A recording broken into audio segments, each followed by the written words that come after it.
Buen día, bienvenidos al Rincón de las Epilepsias. El día de hoy vamos a tocar un tema sumamente interesante en epilepsia. Se trata sobre la diferenciación entre aura epiléptica y pródromo epiléptico. ¿Cuál es la distinción entre ambas? Cuando hablamos de aura epiléptica, en realidad nos estamos refiriendo a una crisis epiléptica focal con preservación de conciencia donde el paciente narra su crisis. Si nosotros recordamos, una crisis epiléptica focal se llama focal porque existe una alteración en una región, en una focalidad cerebral, llámese frontal, temporal, parietal u occipital. Y se dice que el paciente no pierde la conciencia, él describe su crisis y esta crisis epiléptica focal con preservación de conciencia tiene características no motoras.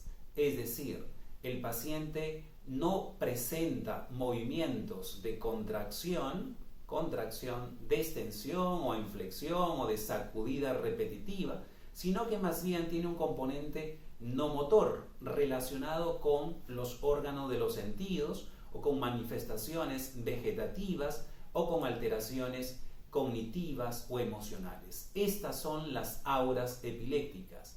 En resumen, comprende toda crisis epiléptica focal con preservación de conciencia de características no motoras. Si tenemos una alteración de los sentidos, significa que puede haber algún tipo de compromiso visual, auditivo, olfativo, gustativo o del tacto. Cuando hablamos de manifestaciones vegetativas o autonómicas también, nos referimos a que el paciente puede tener una sensación, por ejemplo, de incremento de la frecuencia cardíaca, taquicardia, o una sensación de frialdad en el cuerpo, por ejemplo. Cuando hablamos de manifestaciones emocionales o cognitivas, tiene que ver con la sensación en el paciente de temor, de miedo, o quizás una sensación de estar experimentando cosas ya vistas o ya vividas, algo que se conoce como déjà vu, o la sensación de visualizar parajes totalmente desconocidos, conocido como jamais vu. Todas estas engloban o encajan dentro del término de aura epiléptica, que en realidad es una crisis epiléptica focal. Esta aura epiléptica se suele preceder segundos hasta 5 minutos antes de toda crisis epiléptica generalizada, donde el paciente puede tener manifestaciones de sacudida violenta. Eso se conoce como crisis epiléptica convulsiva. O puede aura epiléptica preceder a una desconexión total en el paciente, donde en ese estado de confusión o de desconexión el paciente hace cosas con sus manos de manera errática o tiene movimientos de la boca o se desplaza de un lado para otro. Eso se conoce como automatismos. Entonces, todo aquello que precede una crisis epiléptica convulsiva o de desconexión se conoce como aura epiléptica si ésta abarca hasta 5 minutos antes de dicha desconexión o convulsión. Si el tiempo sobrepasa los 5 minutos hasta 72 horas antes de dicha desconexión o convulsión, se denomina pródromo. Y entonces aquí viene una primera diferenciación entre ambas, el tiempo.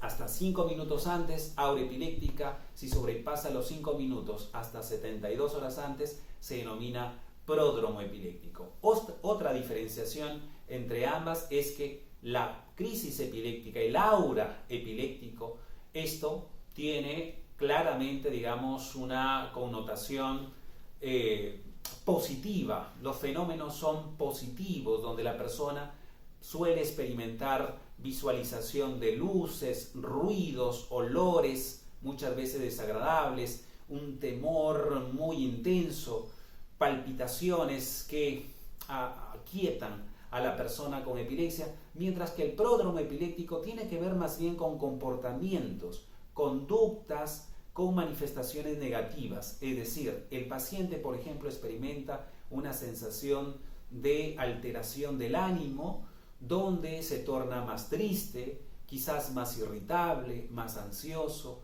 más inquieto. puede tener una sensación de cierto entorpecimiento para desarrollar sus labores académicas, donde la performance cognitiva se torna mucho más lenta.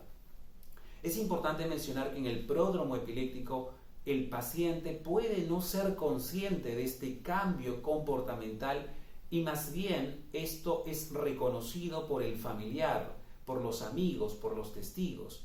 Y esto, de alguna manera, puede estar dándonos una posible predicción de una crisis epiléptica futura. El pródromo en realidad lo que nos está diciendo es que próximamente está por venir una crisis epiléptica de desconexión o de convulsión, mientras que el aura epiléptica nos está indicando, por una parte, que es una crisis epiléptica por sí misma, pero además nos indica una localización cerebral. Y no solamente eso, sino que nos dice para dónde estaría localizada esta crisis epiléptica, es decir, hacia la izquierda o hacia la derecha. Esto se llama lateralización. El pródromo no me indica en absoluto una región cerebral afectada. Tampoco nos dice si está lateralizado hacia la izquierda o hacia la derecha. Solamente nos está indicando la proximidad de una crisis epiléptica. Lo importante de reconocer el pródromo epiléptico es que esto puede tener una aproximación terapéutica eficaz desde el punto de vista que si usted reconoce que el paciente está presentando un componente prodrómico, usted pudiera sugerir algún tipo de alternativa, es decir, el médico sugerir algún tipo de estrategia para cortar el pródromo epiléptico de tal manera que no derive en una crisis epiléptica convulsiva o de desconexión. Ahora bien, otra distinción entre ambas, entre pródromo epiléptico y aura epiléptica, pasa por los hallazgos desde el punto de vista del electroencefalograma. El electroencefalograma es un estudio que nos permite evaluar la funcionalidad del cerebro. El aura, al ser una crisis epiléptica, cuando realizamos el estudio electroencefalograma, vamos a evidenciar alteraciones típicas de una crisis epiléptica. No siempre, pero un 60-70% de veces vamos a encontrar dichas alteraciones. Pero si hablamos de pródromo epiléptico y nosotros realizamos un estudio electroencefalograma, este estudio va a ser completamente normal. No se evidencian alteraciones electrográficas, puesto que el pródromo epiléptico no es una crisis epiléptica. Solamente nos está indicando la proximidad de una crisis epiléptica verdadera, de desconexión o de carácter convulsivo. Entonces, esto vienen a ser distinciones importantes entre ambas, la crisis epiléptica en forma de aura epiléptica o el pródromo epiléptico que nos indica la proximidad a una crisis epiléptica tal cual.